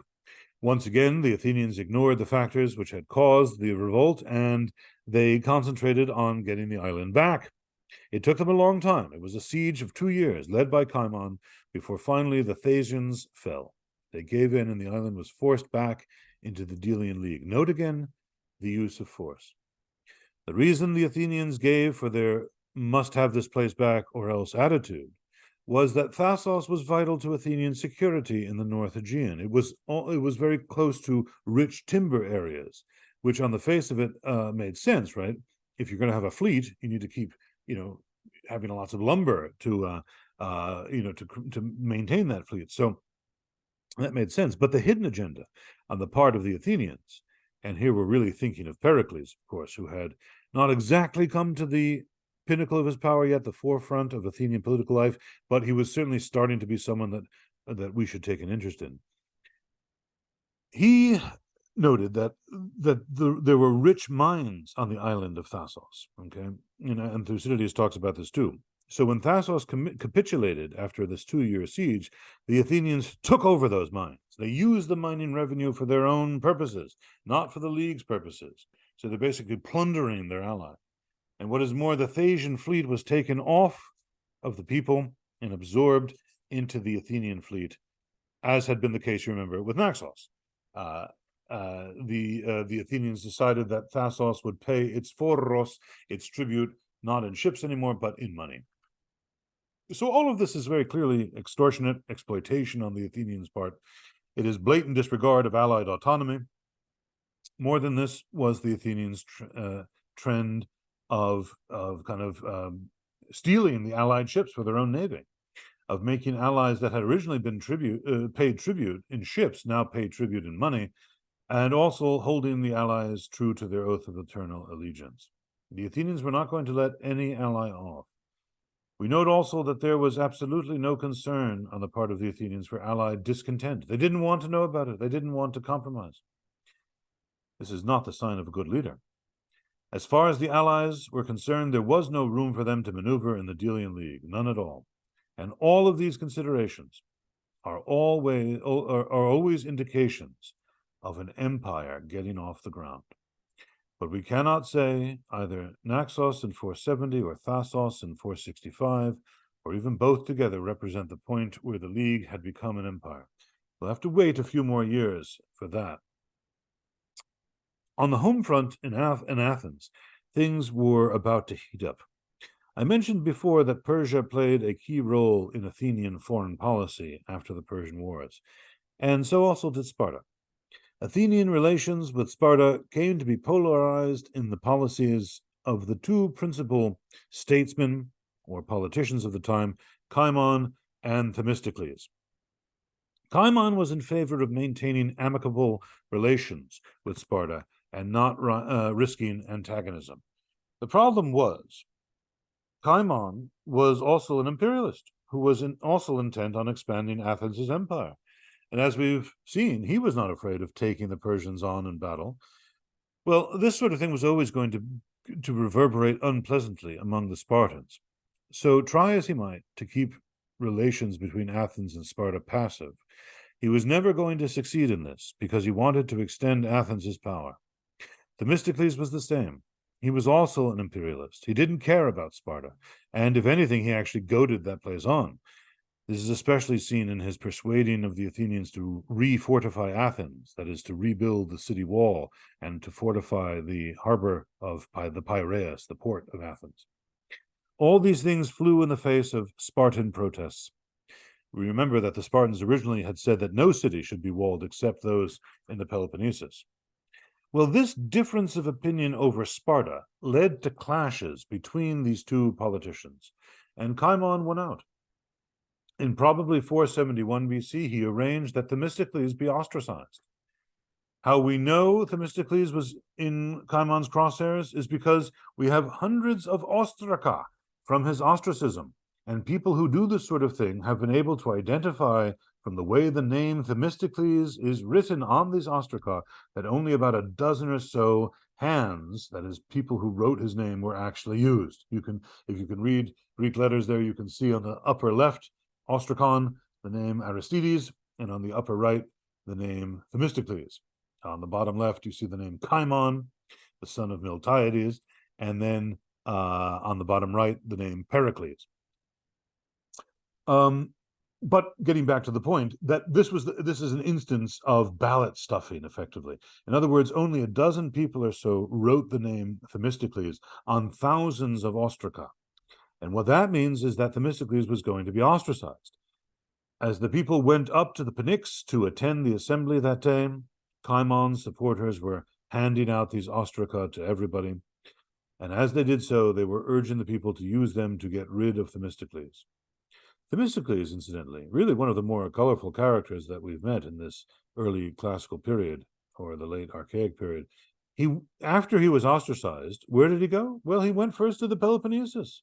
He hung out there for a while in the kind of putative enemy side, right? But then eventually, and this is just amazing, of all places, he ended up in Persia.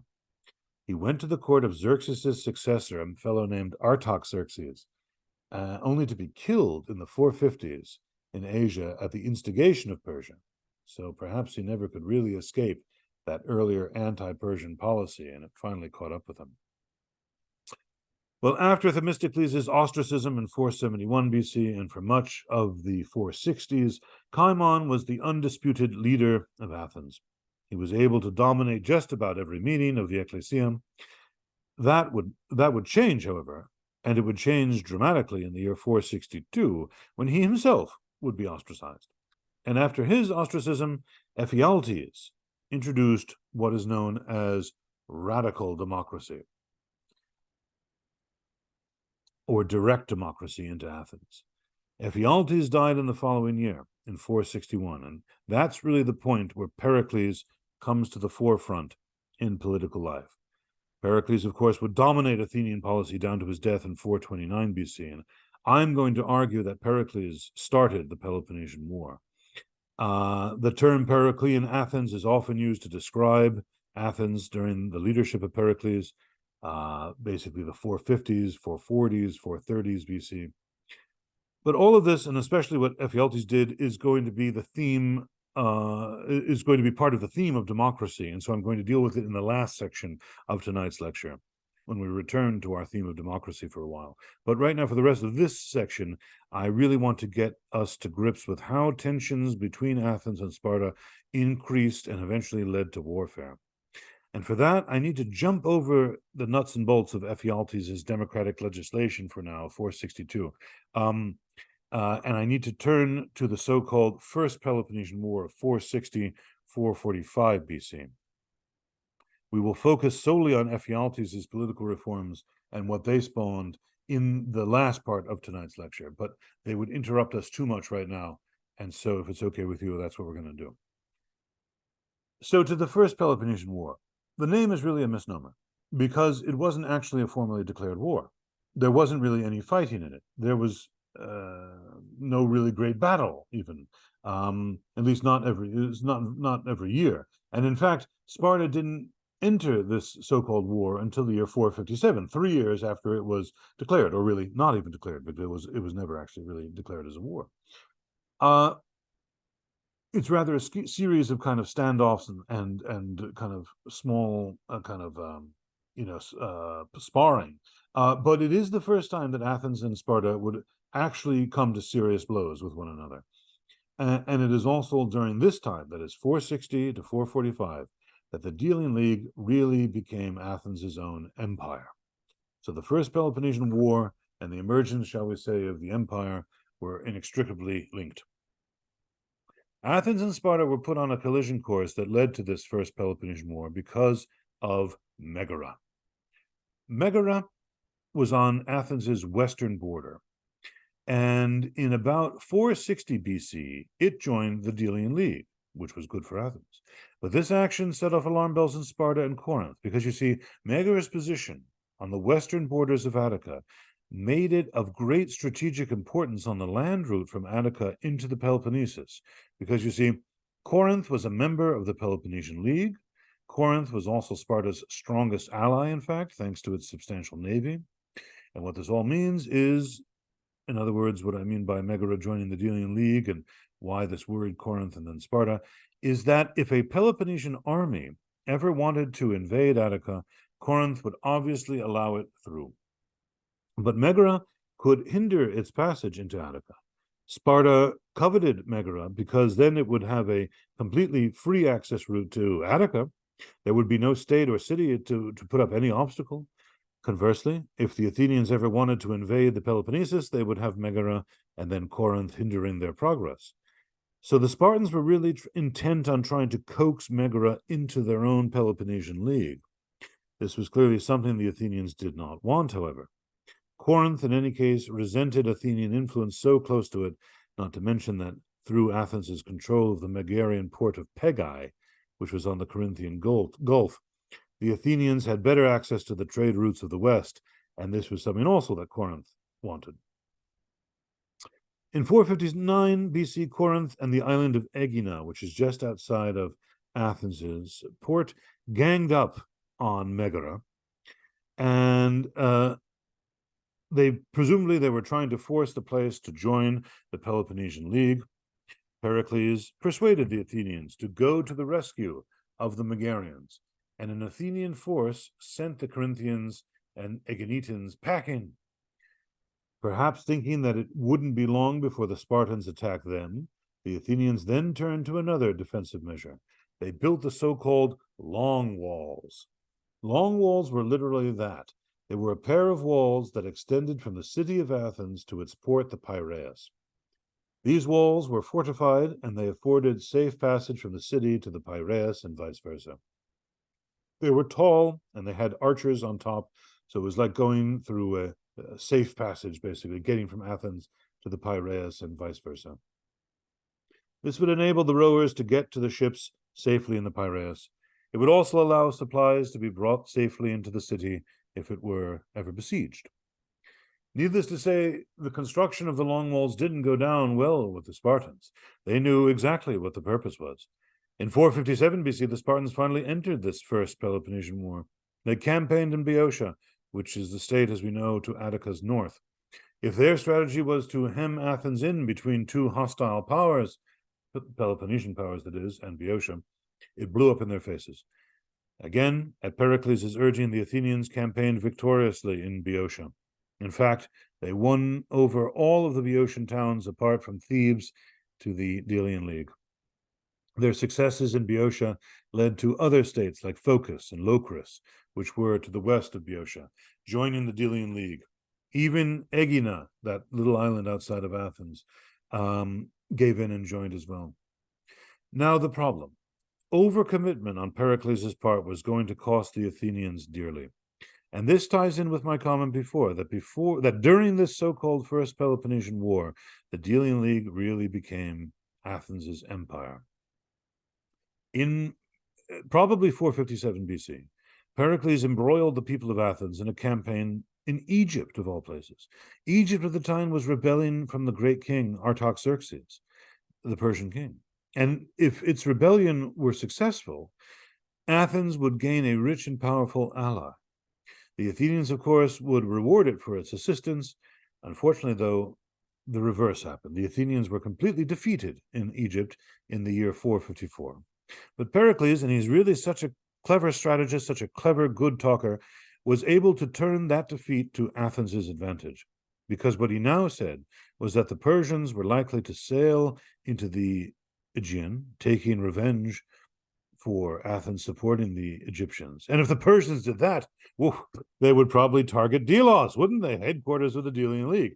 And therefore, because we don't want to lose all the money, said Pericles, that we've been holding up there in the Delian League treasury, we should transfer the treasury from Delos to Athens.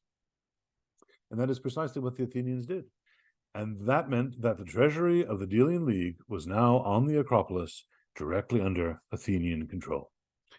This transfer in 454 of the Delian League treasury was a turning point in the development of League into empire, because the Athenians now illegally began to use a portion of the allied tribute for their own ends. For example, allied tribute was now being used to pay for state officials and to fund a building program. This building program included the rebuilding of the Parthenon and the building of the Propylaea, the monumental gateway to the Acropolis. And isn't it very interesting, as I said last time, I said before, that Thucydides, who writes a lot about the rise of Athenian imperialism, has nothing to say about the transfer of the League treasury. We don't know why, but he just doesn't mention it. He omits it. Well, then in 451, Chimon's 10-year exile, remember he had been exiled in 461, came to an end, and he returned to Athens. Pericles, by now in 451, was kingpin in Athens, and Cimon realized he could never replace him, so he was content to play second fiddle.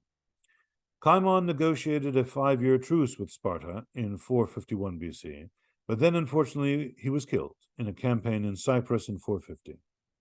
This was also the year, or perhaps the next year, 449, that another event occurred that marked the actual emergence, if you like, of the empire. It marked the end of the League and the empire itself, and this was known as the Peace of Callias. The Peace of Callias was named after the Athenian diplomat, Chimon's brother-in-law actually, who engineered the treaty, and it brought to an end hostilities between Persia and Greece officially. The Athenians signed this peace treaty with the Persians, promising that they would not involve themselves in Persian affairs ever again, and in return the Persians promised to stay out of Greece. And so it was in 449 BC that the anti-Persian mandate of the Delian League had been fulfilled. Technically, one could argue the League should now be disbanded, like NATO and the collapse of the Soviet Union in 1991. But the Athenians kept the League in existence by force, with themselves as its hegemon, and they adopted a very different attitude to their allies now. After 445 BC, for example, the Athenians referred to their allies not as allies anymore, but as cities subject to Athenian rule. And that speaks volumes. The empire had finally come into being. The year 445 was also important because it was when Athens and Sparta made peace in the First Peloponnesian War. This peace was called the 30 Years' Peace. The treaty ended hostilities because all of a sudden the Athenians found themselves hard-pressed on many fronts, and a great deal of their power collapsed. So they had no choice, really, but to make peace. They had lost a substantial number of men and 200 ships in Egypt. Earlier, in 456 BC, Euboea had revolted from the League, and to make matters worse, Megara followed suit. Megara revolted and became a member of the Peloponnesian League, the city-state that had been the cause of so many problems before. And finally, the Thebans undid all of the Athenian successes in Boeotia. Thebes actually now established itself as hegemon of its own league, known as the Boeotian League. So all of these problems. And so because of that, Athens was weakened and gave in and signed a peace treaty with Sparta. Under the terms of the 30 Years' Peace, Athens was supposed to give up all of its newly acquired possessions, though in practice it did not do so. For example, it would not allow Aegina to leave the League. More importantly for us, though, as we start to consider the cause of the Peloponnesian War, as we'll be talking about soon, that is the Great Peloponnesian War that broke out in 431. The 30 Years' Peace also laid down some important stipulations. First, it stipulated that neither Athens nor Sparta was to interfere with each other's allies. Second, no allies were allowed to transfer from one league to another, and that meant that Megara would have to stay in the Peloponnesian League. The Athenians did not like that. And third, each hegemon, Athens and Sparta, could use force to deal with conflicts as they saw fit. The Athenians continued their heavy-handed approach to their allies over the next decades. So, for example, in 440 BC, Samos revolted from the League and then got involved in a dispute with another member, Miletus. The Athenians supported Miletus because it was a democracy, and they sent a large force of 40 ships under the command of Pericles against oligarchic Samos. After a 9-month siege, the Samians capitulated, and as punishment, they had to raise their walls, surrender hostages, hand over their fleet, and pay war reparations of the equivalent of 3 years' tribute. The Athenians also set up a democracy there. Needless to say, the Athenians came to be disliked for their extortionate practices and their despotic ways of controlling their allies. In addition to what we've already been talking about, they sometimes placed garrisons or governors in suspect allied cities, and they established kleroukes in allied land. Unlike a colony, which was a city founded in a new place, a completely new foundation, a klerouki was an Athenian settlement founded by displacing the native peoples who lived there and then seizing their lands. This practice of displacing native peoples and establishing kleroukies went against the very essence of the polis system, and the Athenians were hated for it. We can understand why. They were also hated for their illegal use of allied tribute for their own ends, for their disregard of the allied council, the Synedrion, and for the increases in the amount of tribute each ally was to pay over the years. But despite all of the Athenian actions, there was never any large-scale revolt on the part of the allies. Even during the Peloponnesian War itself, when the Athenians were twice on their knees and completely vulnerable, no widespread rebellion occurred. Now, that doesn't mean that the Athenians were popular leaders. Far from it. Otherwise, we wouldn't have been talking about all these revolts that we've been. But perhaps the reason why the allies stayed loyal to Athens was because of the economic and trading benefits that they enjoyed from membership of the League. These benefits increased their own prosperity. Although the argument can be made that the League should have been disbanded after the Peace of Callias in 449 BC, and therefore that the Athenians were again acting to the disregard of allied autonomy, the future was always uncertain. There was a reason for the Athenians keeping the League together by force. This reason was the security of Greece.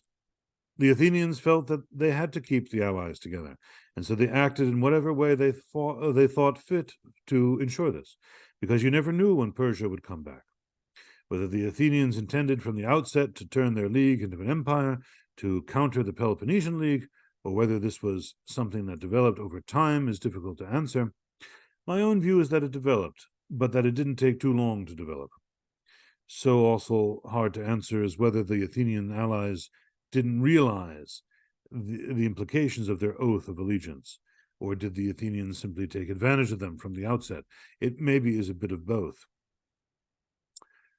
Be that as it may, The First Peloponnesian War was merely a prelude to the great one of 431 to 404 BC, and we are now on the cusp of that. But before we consider that war in any detail, we are now going to look at the tremendous political change in Athens that unwittingly the imperialistic policies of people like Cimon and Themistocles brought into being. This change was the opening of the door to direct democracy, the result of the legislation of a man whose name is hardly household, Ephialtes, who in 462 initiated a radical series of reforms.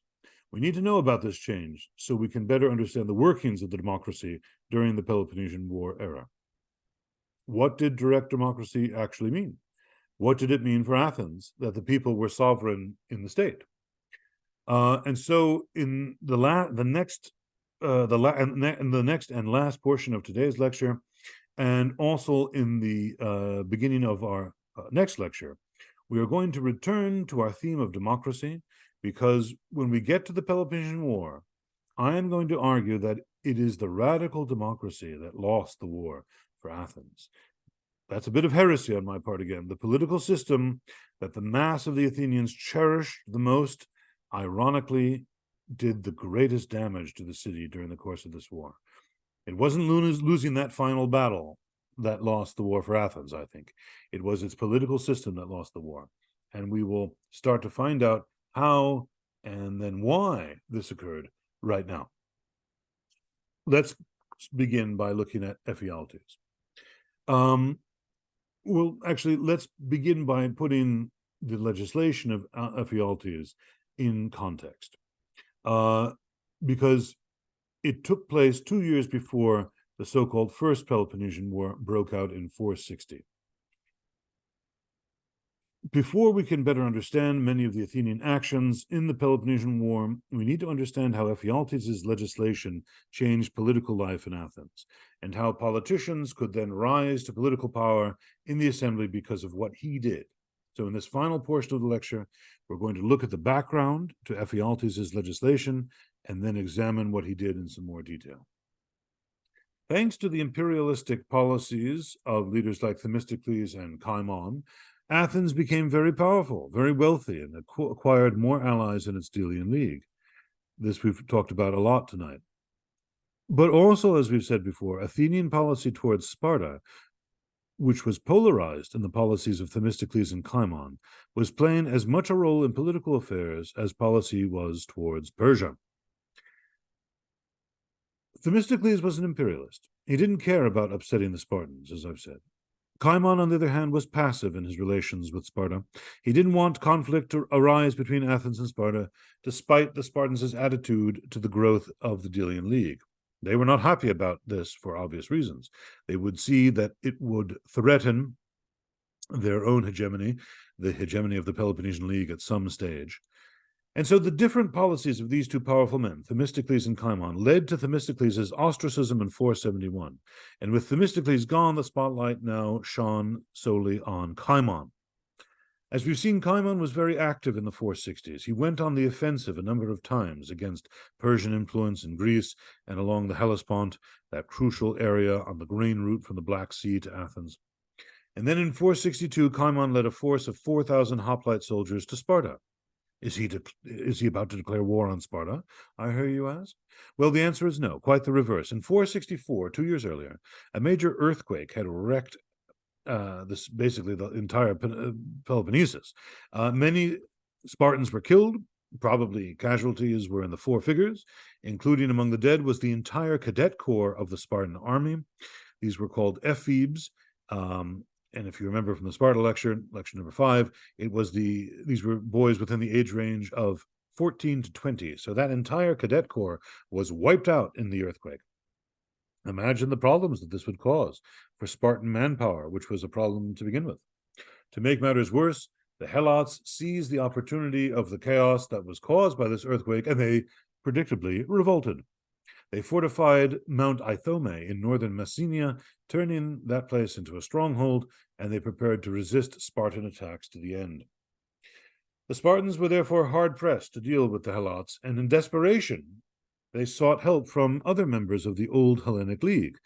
This was the one that had been set up in 481 when Xerxes first arrived in Greece, consisting of 31 Greek states. Now, as we know, included in that alliance, that Hellenic League, was, of course, Athens. So there was no love lost between the Athenians and the Spartans, as we know. And we would expect that the assembly, the ecclesia, that discussed the Spartan appeal for help against the Helots would probably have advised that the Spartan appeal be rejected. We're not told much about this assembly debate. Ephialtes, who appeared in it, spoke against giving Sparta any help whatsoever, but then Cimon stood up and spoke against Ephialtes' line. And Cimon, who was in favor of sending a force to Sparta to assist the Spartans, was able to persuade the people to endorse his view. And that is why he led a force of 4,000 hoplite soldiers to Sparta. This action would not only prove to be his political undoing in Athens, but also it allowed the democracy to go in a radically new direction that probably had Solon turning in his grave. When Cimon and his contingent of troops, that group of 4,000 hoplites, when they finally arrived at Sparta to help the city in its fight against the Helots, the Spartans surprisingly sent them packing. We don't know why they did this. The Spartans don't seem to have dismissed any of the other Greeks who also sent help. They only focused on the Athenians, but they turned the door on them, closed the door on them, and turned them around and sent them home. They said, "We don't want your help." Perhaps the enmity between Athens and Sparta proved too much, and that this had played into Sparta's anxiety over Athens' growth as an imperial power. The Spartans decided that having this large of an Athenian hoplite force on the Peloponnesian soil and so close to Sparta itself was just too much to bear. Perhaps the Athenians taunted the Spartans that no matter how great they were as soldiers, they still needed Athenian help. Perhaps they also taunted the Spartans about how powerful the Delian League had now become, and that it was larger, wealthier, and more powerful than the Peloponnesian League. Perhaps they taunted them about the fact that they were enslaving fellow Greeks, which is what the Helots were. Whatever the reason, Cimon and his force were sent home, and this was seen as an insult to Athens. That is how the city took it. It also reflected very badly on Cimon, because Cimon was the one who had persuaded the assembly against Ephialtes in the first place to send help to Sparta. As we know, the Athenians were not enamored of the Spartans, and that is probably why, when Cimon arrived back in Athens, the ecclesia took out its anger on him, and he was ostracized in 462.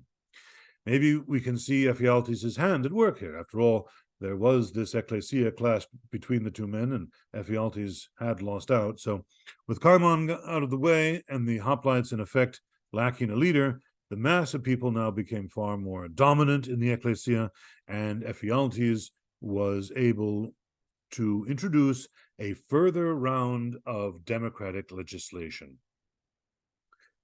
Now, as I said before, Ephialtes is not a household name, despite what he did. And yet, he contributed so enormously to the development of democracy that he really is almost on par with the names Solon and Cleisthenes. And yet we hardly ever hear about him. We also even know hardly about him. Historians know very little about his life. He is called a champion of the people in the Athenian constitution, and for some years before 462, that is before his radical democratic legislation, Ephialtes does seem to have been criticizing members of the Areopagus. This was probably to do with how corrupt they were, given Ephialtes' later legislation, which was a massive attack on the Areopagus, including a purging of many of its members. In those early days, that is, when Ephialtes apparently first started denigrating the members of the Areopagus, he apparently got nowhere. But Cimon's departure to Sparta and then his ostracism gave Ephialtes just the sort of unique opportunity that he needed, and it was one that he grabbed with both hands. I mentioned the Areopagus, and we need to step back for a moment and look at this body again and the power it was wielding by now, because it seems that during the chaos of the Persian Wars, the Areopagus had recovered much of its earlier influence, and in fact, it was now administering the city again. According to the Athenian constitution, it was able to do this. It was able to administer the city, that is, because it had provided vital money to the fleet at the time of the Battle of Salamis. This was that major naval battle, you remember, in 480, masterminded by Themistocles. So as a result of the Athenian victory at Salamis, the Areopagus piggybacked off that success and reestablished its influence in political affairs. The author of the Athenian constitution, as I said earlier, probably a student of Aristotle, was against widespread popular power, and that is why the author goes on to say that the Areopagus was now governing the city well. This was meant to contrast with how Athens was being run in his own time, and with how Athens was being governed in the age of these popular leaders, with the mass of people dominating assembly life. So, in other words, we've stepped back to almost a status quo position in the time of Solon. In 487 BC, as I mentioned a while ago, the method of electing archons changed to election by lot. This was the same method of electing members of the boule. So given the random nature of elections by lot, this would mean that non-nobles had a greater chance of being elected archon and getting into the Areopagus, simply because there were a lot more non-nobles than there were nobles. We don't have any idea about statistics, but any non-noble member of the Areopagus at this time must have been a minority. And so these non-noble members of the Areopagus, those who had acquired the necessary wealth to stand for the archonship and be elected, were probably very much in a minority in that council, dominated then by the aristocrats in it.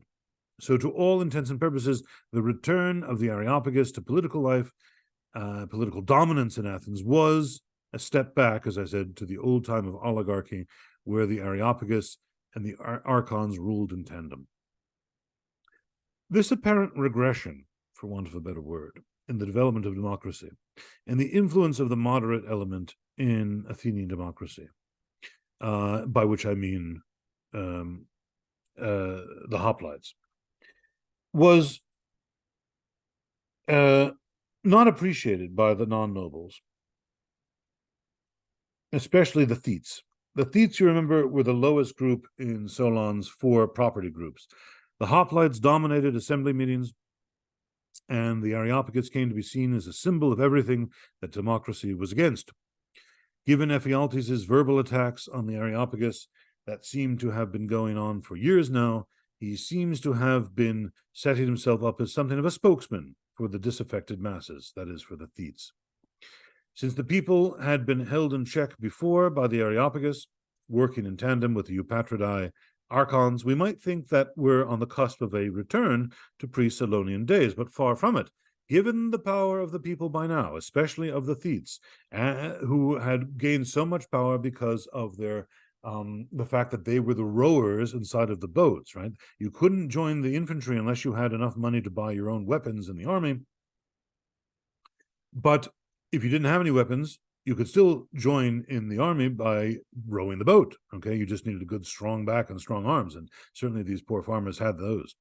And so they were doing more for the state, they were risking their lives for the state, they were increasing the wealth of the state through the power that the navy of Athens wielded, and so therefore they were demanding more of a voice. And given the power of the people by now, especially of the Thetes, as I say, and the fact that the power had been increasing thanks to the Delian League, there was not going to be any return to the bad old days of pre-Solonian Athens. Ironically, the imperialistic policies of leaders like Cimon, who were against widespread political power, actually facilitated the direct democracy that Ephialtes introduced. This direct democracy, in which the people were sovereign in the state, would be his great contribution to the history of the development of democracy in Athens. Aristocratic leaders wanted to muzzle the increasing political power of the people, but at the same time, they were keen to expand the Delian League. They were, after all, imperialists. They wanted to bring in more allies into the League. They wanted to promote Athenian hegemony over the allies. They helped turn it into an empire. We've traced the events that led to the League turning into an empire earlier tonight. But by 462, the Athenians were prospering so greatly from their empire, especially from the foros, the tribute, and especially after the transfer of the Delian League treasury from Delos to Athens in 454, that the Athenians began to use 1/60th of every ally's tribute for their own ends. How do we know that it was 1/60th? Well, we have these things called Athenian tribute lists, and the Athenians dutifully recorded 1/60th of every ally's tribute that they were using, basically that they were embezzling, and how they were spending it. They engraved these on these 1/60th amounts on stones, and so that also gives us an idea of how much tribute each ally was paying, because we simply multiply that figure by 60, and that we can see just how much cash was flowing in to the Athenian coffers. Also, as we've seen, the Delian League was a naval empire. And of course, that's not news to us. Its existence depended on its fleet. And the Athenian vessels were rowed by the Thetes, as I just mentioned, the lowest of Solon's property groups. We're not yet in an era where slaves will be the dominant rowers. That would come, but not just yet. The new democracy of Cleisthenes in 508 proved triumphant in the Persian Wars, as we've seen. The people got a sense of self-confidence. Ostracism was being used for the first time. Magistrates were being held accountable, and so forth. But this new democracy was still very much a moderate one, because it was dominated by the hoplite class, those who were wealthy enough to afford their own armor.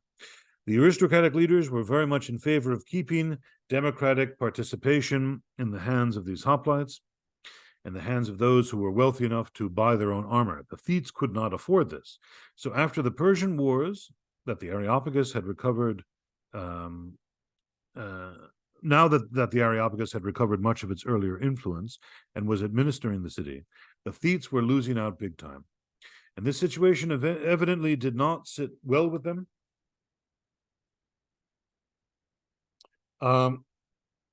Because this was not what Solon's constitution had been about.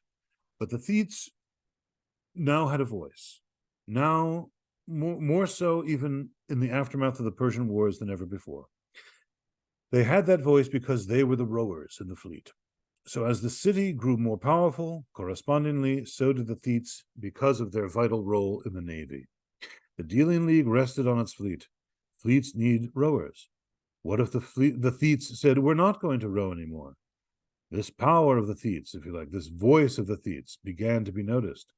And it is no coincidence that in the year 472, Aeschylus wrote a play, a tragedy called The Persians, the only Greek tragedy to take as its subject matter a contemporary event and not a story from mythology. And it had as its plot the Greek victory over the Persians at the Battle of Salamis in 480 BC. As such, this play, The Persians, championed the role of the Thetes, not only in the battle, but also by extension in the state. This play becomes a voice for the Thetes, so to speak, showing the people how much they're dependent on, how much depends upon them. Given that Athens' empire rested on its fleet, therefore, it is not surprising to see the Thetes wanting more political rights. They came to view the Areopagus, which was still very much oligarchic in ideology, as a symbol of their oppression, that the council stood for everything that democracy was against. Perhaps Aeschylus's play had given the Thetes a sense of their very real importance, because it even helped them to unite as a force with which to be reckoned in the state. It's fine to have a force, it's fine to have a voice, but what if there's no leader? Well, they didn't seem to have a leader yet, until Ephialtes came along. If they were making demands for political change, they were largely ignored, but Ephialtes would change all of that. I'd actually go so far as to say that even if Cimon had not been ostracized when he returned from Sparta, the very real chances were that Ephialtes' legislation would still have been passed in the assembly because of the power of the Thetes and of their dissatisfaction. Now, that is a very powerful force. The power of the Thetes and of their dissatisfaction, they probably would have still been able to push through the radical legislation of Ephialtes. Whether Ephialtes, like Cleisthenes for that matter, was a genuine political reformer or simply was exploiting the situation for his own ends cannot be answered. But he is an important person in Athenian democracy. One might even say, as I have a moment ago, he is almost as important as Solon or Cleisthenes. What is surprising to us, at least, is that Ephialtes is consigned to relative oblivion compared to Solon. In 4th century oratory, for example, Solon is cited many, many more times than Cleisthenes, and Ephialtes almost never. In fact, Solon is so famous that it's common for him to be referred to in oratory simply as o nomothetes, the lawgiver. Everyone knew who this was.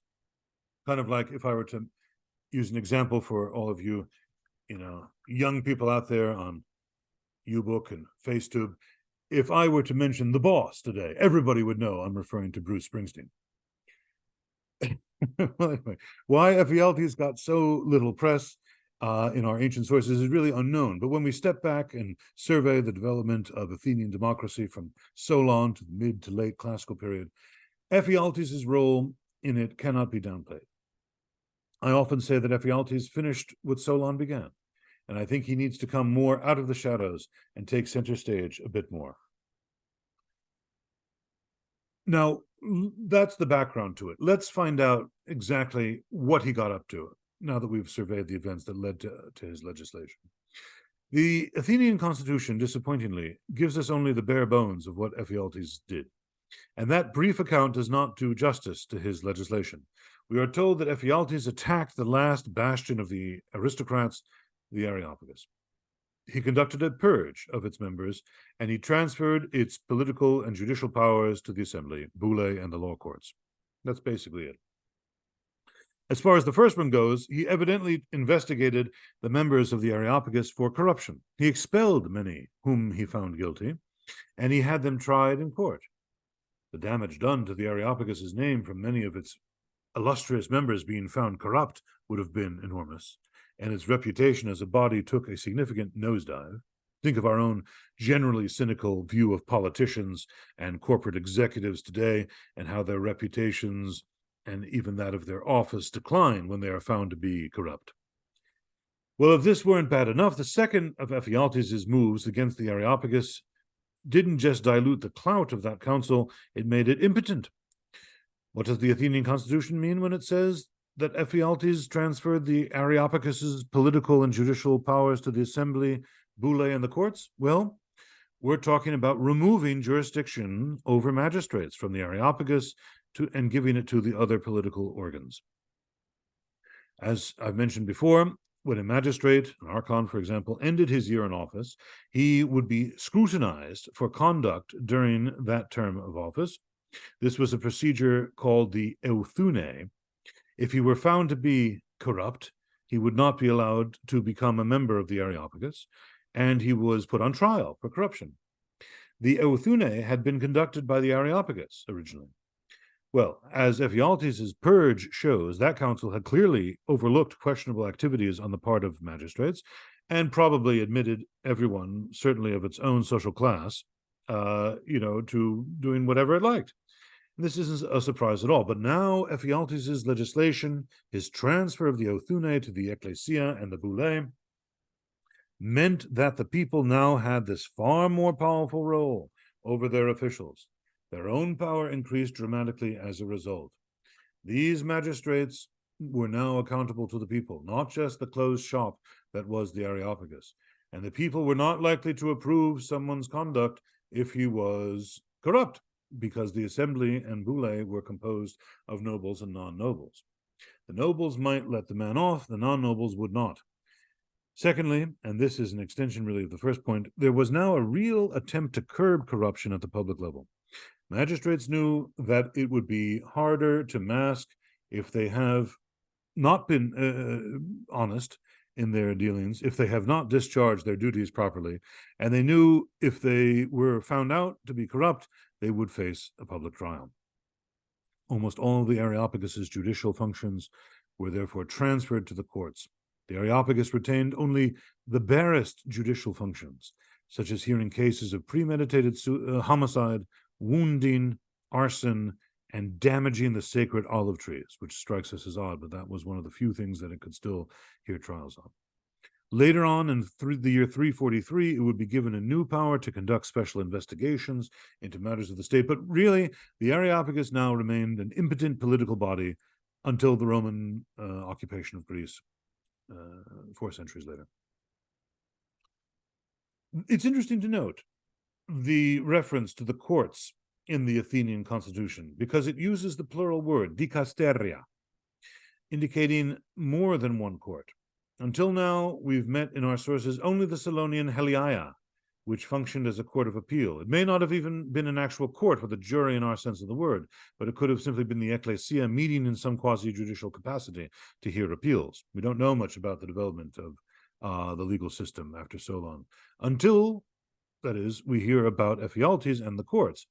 The fact that we're told there in this passage of the Athenian constitution about courts, plural, in 462 means that at some point before Ephialtes and after Solon, the number of courts increased. Different cases came to be heard in them, not just appeals. And this was probably to try to keep pace with the increasing litigation. And out of that came trial by jury, which we'll examine at a later point. We know that the Athenians created trial by jury, and it was to have been it has to have been a product of the democracy.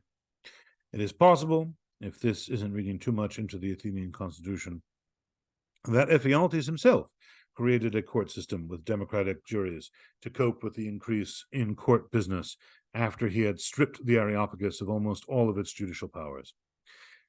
However, what we can say with certainty is that Ephialtes' legislation played a key role in the development of the judicial machinery of the classical legal system, which of course is the ancestor of our legal system.